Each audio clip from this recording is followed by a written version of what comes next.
Hi everyone, this video is going to teach you how to tackle the issue when Clever is not scanning the QR codes for students. First, we're going to have to delete the Clever app. Select it, put delete or remove, and then click on that minus. This will delete the Clever app from your iPad. That will be for your students' iPads, because this is where we're having the issue. We deleted the app, so when you use the browser, it doesn't automatically go to it and gives you the same error. So now go to your browser, go to Safari, and type clever.com. Once it loads, click on Login as a student. From here, it will take you to the next screen where you will select to log in with a Clever badge. Now in the top right corner, you're going to select the square with the arrow going up.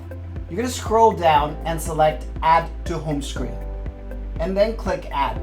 This adds the shortcut as an app into your iPad. From here, just click on the shortcut. Select again, log in with Clever badge. And now you're gonna have to give permission to allow the use of the camera. Your camera should be working, and now scan your student barcodes and it should work from the browser.